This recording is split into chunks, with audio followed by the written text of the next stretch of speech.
everyone, welcome back to Tierra Querida and welcome back to the cruise series. I know it's been a while and I do apologize for that. I just want to make sure we come back and finish this cruise series so you can check out the rest of the ports.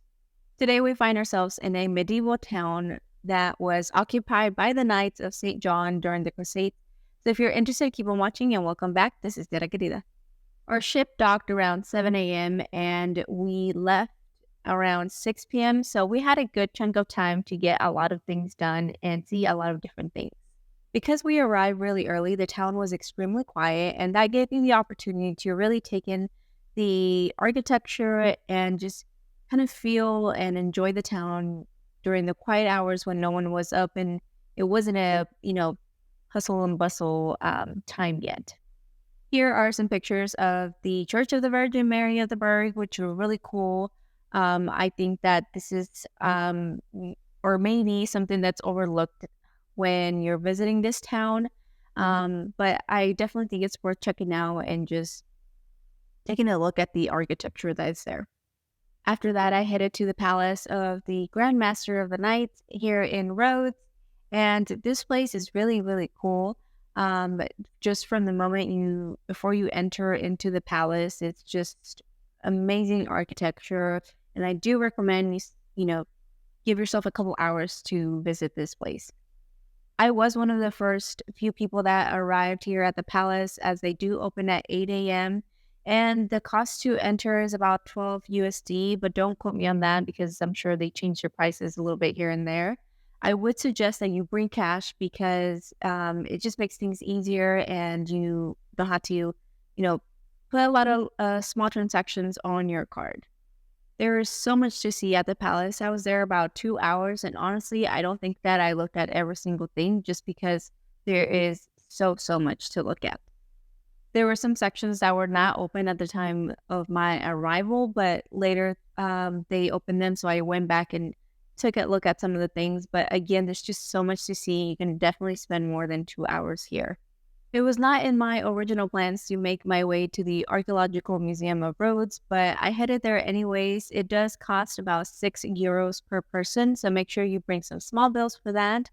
Here you will also find some additional archaeological items, from tiny little coins to bigger things like cannonballs, just to kind of give you an idea of how things looked or what was used at the time. And it's really neat. It's definitely smaller than the Grand Palace, but there is a lot of things to look at and a lot to learn from this place as well.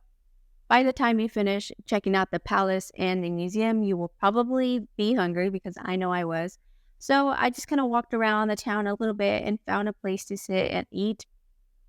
I will insert a picture of kind of the map of where I had some lunch. I can't find the name of it, and it doesn't show up on the Apple Maps. So I will do my best that I can to share where I went for you guys. There is a lot of places for you to eat at, so don't be afraid to just kind of sit down, take a look at the menu really quickly and see if that's something that you're interested in having. If not, just, keep walking around. There's, again, a lot of places for you to eat. After lunch, I did a little bit of jewelry shopping because personally, I don't think there's a better souvenir than a piece of jewelry. I actually got this necklace here from there, and I even got a discount for using cash. So I recommend you bring cash if you want to buy little pieces like this. As I continue to walk around the town, I just took one good look at the water and realized that I have to get in this water. So we made our way over to the beach and ended up at World Rhodes, and it's just absolutely beautiful. I mean, just take a look at the water, and it's crystal clear. The weather was just amazing. It was still really warm, and I decided to get a cabana. It was about €40 for the entire day, and order some adult juice and just kind of hung out, watch people jump off the ledge that they had there, and it's a lot of fun, and it's also really relaxing and very family friendly.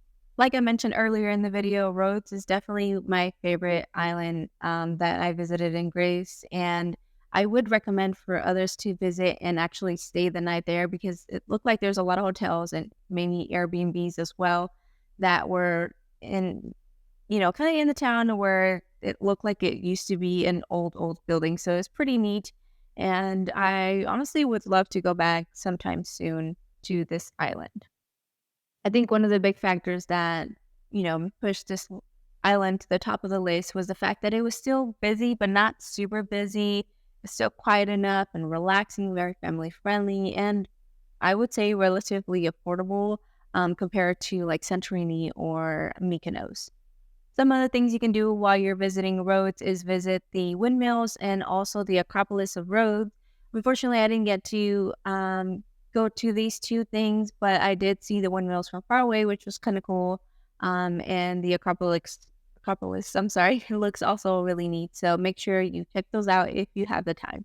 All right, that's it for today. So if you have any questions, make sure to leave them in the comments. And if there are other places that you think other people should check out what they are visiting roads, restaurants, or shops, please leave them in the comments and help other people out.